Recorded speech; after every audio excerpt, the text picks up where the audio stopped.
Escuchas un audio de actualidadradio.com. Le preguntaron sobre el lanzamiento de un cohete desde un dron en el vecindario contiguo al aeropuerto de Kabul, que inicialmente se dijo que lo que había ocurrido es que habían detectado que se iba a perpetrar un ataque terrorista, un segundo ataque terrorista contra las tropas estadounidenses allí que estaban manejando todo aquello de el rescate de los afganos que querían irse.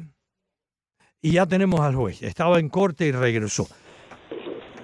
Juez, muchas gracias por estar con nosotros. Estaba comentando con nuestros radioescuchas la comparecencia ayer del secretario de Defensa Lloyd Austin y los generales Mark Milley y Kenneth McKenzie ante el Comité de Servicios Armados del Senado. Hoy lo están haciendo precisamente en estos momentos ante el Comité de Servicios Armados de la Cámara. Impresiones suyas, sí.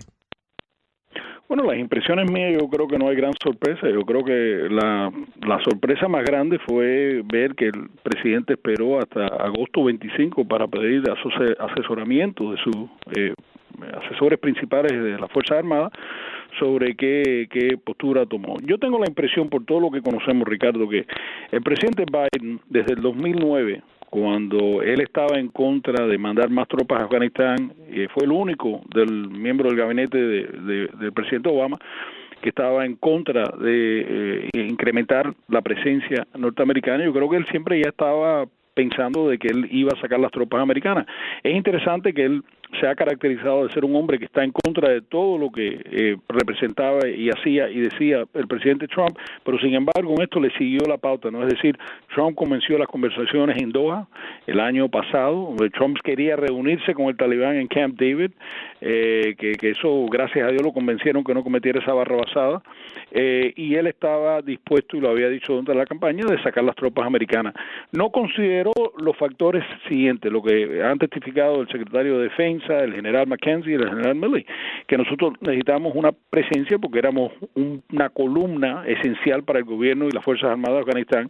Necesitamos una presencia para recaudar información, para obtener información sobre las actividades terroristas y de otros grupos terroristas que estaban activos, no solamente ahí en Afganistán, pero en áreas, en otros países cerca, como en Pakistán, y que necesitábamos continuar entrenando y continuando nuestro papel como asesores y siempre una presencia de operaciones especial para llevar a cabo misiones quirúrgicas, es decir, si hay que ir a secuestrar a un terrorista, si hay que ir a llevar a cabo una operación de rescate.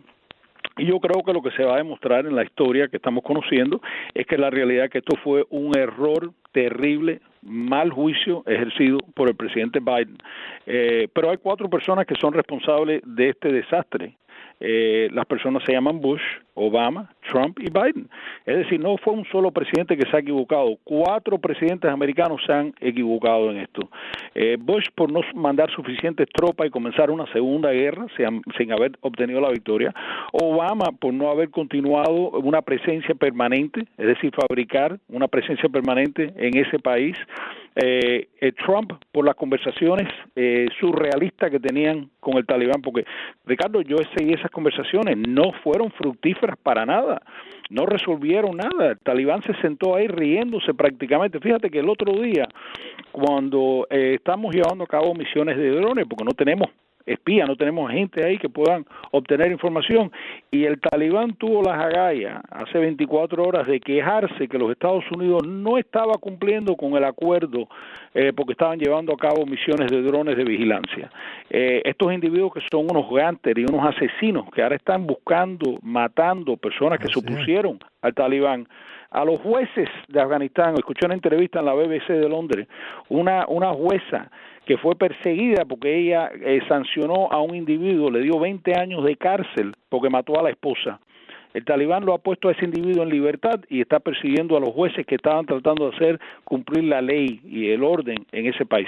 Y por último, Biden, que fue el último capítulo de este desastre, y van a haber consecuencias, Ricardo. Como dijeron los generales, eso va a ser ahora una plataforma para entrenamiento, para reclutamiento y para lanzar otro ataque terrorista que ellos quieren que sea como el 9/11. Y también hay el estímulo el estímulo que ellos sienten, el orgullo que sienten, las felicitaciones que están recibiendo del mundo de los terroristas, vencieron a los Estados Unidos porque tuvieron paciencia estratégica y nosotros no lo tuvimos. Yo creo que lo más alarmante, juez, de lo que dijeron ayer en ese testimonio de los 3 jefes militares de Estados Unidos y de lo que acaba de decir usted es eso, de que claramente lo dijo, habla muy clarito el general Milley. Los 3 hablan muy clarito, se les entiende perfectamente, no andan con rodeo, no cantinflean. Pero sobre todo el general Milley dijo que sí, que eso probablemente se va a convertir en una base terrorista de nuevo. La última vez que eso ocurrió, nos bajaron los terroristas de Al Qaeda, las Torres Gemelas, estrellaron un avión contra el Pentágono, cayó el otro avión, aquel en Pensilvania, y perdimos 3.000 estadounidenses. Lo más alarmante. Entonces la pregunta mía es ¿cómo se puede evitar eso? No tenemos presencia. Yo creo que no funciona la cosa esta de over the horizon, sobre el horizonte, la inteligencia sin tener una presencia humana. Bueno, usted sabe más que nadie aquí en Miami de eso. Usted fue oficial de inteligencia. Bueno, estamos mal, yo creo. Estamos peor que antes de salir de Afganistán, creo yo. Hay ciertos blancos, países que nos interesan a los Estados Unidos. Por ejemplo, Corea del Norte es un país cerrado. Para nosotros obtener buena información de inteligencia solamente la obtenemos de refugiados y desertores, porque no es posible llegar a ese país y reclutar a un informante que tenga un puesto en un estado totalitario. Lo mismo va a ocurrir en Afganistán. Y lo que pasa con la falta de inteligencia humana o información humana es que hay 3 disciplinas principales en el mundo de la inteligencia. Uno son intercepción de comunicaciones electrónicas, que funciona, pero eso también tiene su contrainteligencia, tiene su defensa. También obtener información de satélites y drones en el aire, o usando aviones para la vigilancia, pero eso tiene sus limitaciones, porque uno no puede ver lo que está pasando dentro del edificio, si está cubierto en una cueva. Y por último, la inteligencia humana, que tiene la ventaja de que uno puede aprender cuáles son las intenciones del enemigo, cuáles son sus planes, qué capacidad tiene para lograr esa actividad y quiénes son los que están planificando ese ataque con nombre y apellido. Eso lo vamos a perder. Y el terrible ataque dron con el misil Hellfire que mató a estos niños allá, que eso se reconoce ahora que fue un error terrible y trágico. Eso quizás no hubiese ocurrido si teníamos inteligencia humana, porque la inteligencia humana puede confirmar ciertas cosas, aún de una forma clandestina, y eso es lo que nos va a ocurrir, nos va a limitar. Y eso no lo digo yo solamente, eso lo dijo antes de que el presidente saliera, mandara a sacar las tropas de Afganistán, lo dijo el director de la CIA, que es un hombre que no es un profesional de la inteligencia, pero es un individuo que ha sido un diplomático con una carrera estelar, es un individuo muy respetado, ha sido catedrático, y lo está diciendo porque eso solo tiene que decir su gente de operaciones. Le están diciendo, se nos va la red de informantes que tenemos aquí en este país, ya se nos va también la red de individuos que pudiéramos interrogar, ser capturados como presos de guerra, que siempre es una fuente muy fructífera, cuando uno puede capturar a un terrorista y lo puede interrogar. Y hay otra cosa que aquí no se está hablando mucho, el estímulo que esto le está dando a otros grupos terroristas. Yo me recuerdo, en la primera guerra del Golfo, yo interrogué a uno de los generales del ejército de Irak, que era preso de guerra, y hablando con él en conversaciones, yo le decía, pero ¿cómo este hombre pudo pensar que él se iba a meter en Kuwait y iba a lograr conquistar ese país sin reacción del mundo entero? Y él me contestó lo siguiente, bueno, tú sabes que Saddam Hussein siempre se reunía mucho con vietnameses comunistas del gobierno de Vietnam, y ellos siempre le decían lo siguiente, los americanos no tienen paciencia estratégica, lo puedes desgastar. Y esa anécdota a mí no se me olvida, porque una derrota como la que tuvimos en Vietnam ha sido el estímulo para muchos países que desafían a los Estados Unidos. Fue una de las razones que no desafió a los Estados Unidos, porque piensan que somos un tigre de papel y que no tenemos la paciencia para ganar una guerra, que después de un tiempo nos cansamos y nos vamos. Una impaciencia estratégica se llama eso en términos militares. Y yo creo que esto va a servir para hacer un estímulo para estos terroristas que piensan que pueden retar a los Estados Unidos. Así que lo que no hemos ganado ahora en tiempo y quizás al arriesgar otras vidas lo vamos a perder de largo plazo. Juez, ¿y no será que es verdad que somos un tigre de papel? ¿Usted no cree que a lo mejor nos estamos convirtiendo en una... Estados Unidos siempre ha sido provinciano, a pesar de ya desde el siglo pasado ser gran potencia y sobre todo después de la Segunda Guerra Mundial, la gran potencia, ¿no? Siempre ha sido un país provinciano, nos preocupa más el tráfico en el Palmetto, nos preocupa el costo de la carne, que creo que son preocupaciones legítimas, ¿no? La política, el jefe de la policía de Miami, fajado con los comisionados. Somos provincianos en Estados Unidos. Así es Miami, así es Nueva Orleans, así es Hartford, Connecticut, donde yo vivía, así es New Haven, Connecticut, sede de la gran universidad de Yale, así es Boston. ¿No será que nos hemos convertido más provincianos que en ninguna otra etapa de nuestra historia y que además hay poca gente como Alberto Milián que se metió en el ejército a los 18 años y entró de soldado raso, salió de capitán y que ya la gente ya no le interesa la política internacional?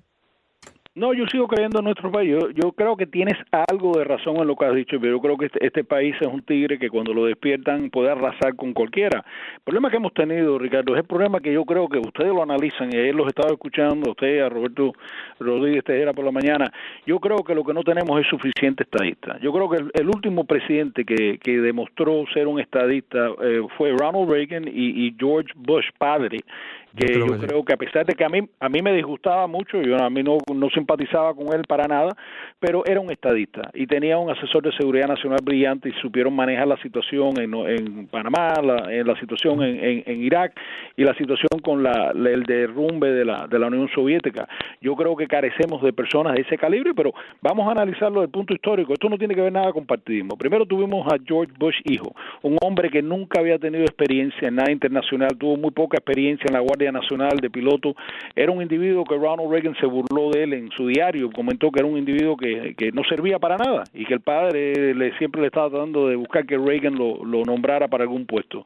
Después tuvimos un presidente que es muy carismático, un hombre muy brillante, un hombre que francamente muy simpático en todo sentido, en personalidad, y aún cuando uno estaba en desacuerdo con él se daba cuenta de que estaba hablando con una persona. Clinton, pero evasor del draft, evasor del servicio militar obligatorio. Pero no solamente eso, era un hombre que no tenía visión estratégica mundial. Se había acabado la Guerra Fría y, como dijo un historiador americano, descartó todo ese carisma, toda esa capacidad que tenía, porque francamente no logró nada. Era incoherente en la política. Cuando derrumban y asesinan a 4 cubanos americanos, la reacción fue un cero a la izquierda. A mí me preguntaron en aquel momento, ¿qué hubiera hecho tú si tú tuvieras? Pues yo le digo, bueno, mira, yo San Antonio de los Baños la hubiera arrasado del mapa por completo, porque era la base principal de la Fuerza Aérea Cubana, y le hubiera demostrado, ustedes mataron a 4 americanos, yo les voy a arrasar la base por completo, pero no lo hicieron. Después viene otro presidente carismático, nos viene Obama, que francamente no tenía experiencia en ninguna relaciones exteriores, había tenido muy poca experiencia legislativa, y claro, se hizo el papel ridículo cuando dice aquí hay una línea roja en la arena, y la cruzan y no hace nada. Eso lo desacreditó, lo hizo el hazme reír del mundo. Y entonces después tenemos un individuo que convirtió la Casa Blanca en un carnaval, un individuo que aparentemente, de acuerdo con Stephanie Grisham, que escribió un libro que fue vocera. No sé si te lo has leído, pero ella lo dice que cuando se reúne con Putin, que le dijo en voz baja a Putin, oye, mira, ahora te voy a tratar un poco duro para la prensa, pero no te vayas a incomodar conmigo por eso. Un presidente americano hablando, como dijo John McCain, un héroe verdadero, le dijo, es bochornoso ver a Trump reunido con Putin. Y por último, este presidente que yo en algunos momentos no pienso que es mala persona, nunca he simpatizado con él, pero no sé si tiene una visión coherente. No tiene la capacidad de crear la credibilidad que tuvo los Estados Unidos en el momento de Reagan, en el momento de Bush padre. Entonces, lo que está fallando aquí no es el pueblo americano, no son los inmigrantes que vienen a construir este país, no son los militares que van a pelear a donde los manden. Lo que está fracasando aquí es la lideratura que hemos recibido de la Casa Blanca. Ese es el problema. Y no será, mira, usted mencionó a Bush, a los 17 años se gradúa de la escuela exclusiva, es el prep school, es el high school ese de niños ricos, que se llama Andover. Y en vez de ir a la universidad, usó la influencia de su padre, que era un hombre muy poderoso en la política, para ingresar en la Marina y fue el aviador más joven, le tumbaron el avión. Habló de Reagan vistió un uniforme militar. A mí me parece que para ser presidente de Estados Unidos, para ser comandante en jefe, no de una pequeña república pacífica sin enemigos, no ser presidente o líder, yo no sé cómo le dicen, de un cantón suizo con los perros San Bernardo y los relojes cucos, eso no, para ser presidente del país más poderoso, y gracias a Dios que tiene ese poder en el mundo de Estados Unidos, yo creo que hay que pasar por las Fuerzas Armadas. Bobería mía, que me critican mucho mis amigos y me dicen que soy un militarista y que yo no debo estar hablando. No, yo no creo que usted es militarista, yo creo que usted está muy bien centrado, lo conozco muchos años, ha emitido opiniones y creo que no es partidista tampoco, creo que es un analista y eso es lo más importante, ser objetividad. Pero en ese punto yo no estoy de acuerdo, te voy a explicar por qué. Hay dos presidentes que yo admiro muchísimo. Uno es Abraham Lincoln, sí, que apenas tuvo experiencia militar, pero en todas las biografías de Lincoln que yo he leído demuestra una capacidad que a mí me maravilla. Los telegramas que él le envía a los generales en el campo de batalla pudieran haber estado escritos por un general de 5 estrellas. Tenía un concepto porque se quemaba las pestañas, como dicen los cubanos, aún durante la guerra iba a la Biblioteca Nacional y leía y estudiaba y preguntaba y trataba de averiguar lo que necesitaba el país para ganar. El otro presidente que a mí siempre me maravilla porque creo que tuvo una capacidad tremenda y no creo que estaba en la mejor salud durante su presidencia es Franklin Delano Roosevelt, que fue muy inteligente, muy brillante, primero en apoyar a nuestros aliados cuando los Estados Unidos no estaban involucrados en la guerra, y segundo en ayudar a diseñar una estrategia multilateral, estableciendo el frente primordial era Europa y después la guerra contra Japón. Y eso se establecieron prioridades porque teníamos dos frentes, no podíamos dar todos los recursos para ambos lados. Teníamos que estar con la prioridad de derrotar a Alemania nazista y después derrotar a Japón. Claro. Y lo hizo, escogió unas personas brillantes. Oye, ¿cuántos generales de 5 estrellas tuvimos en aquella época? En la Marina de Guerra tuvimos era la Fuerza Aérea. Sí, nunca se ha repetido ese fenómeno. Pues interminablemente sería esta conversación, me encanta escucharlo, me fascina que todavía hay gente en cargos públicos que leen historia, que ven más allá de nuestra bellísima provincia, nuestra bellísima aldea, maravillosa en clima, en gente, en comida, etcétera, pero somos parte de un país muy complicado, muy complejo, que yo creo que a veces no llegamos a entender del todo aquí lo repito, en nuestra aldea y nuestra provincia, y lo digo con cariño. Me encantan las aldeas, me encantan las provincias. Un abrazo, Alberto. Igualmente, Ricardo. Esta es una producción de actualidadradio.com.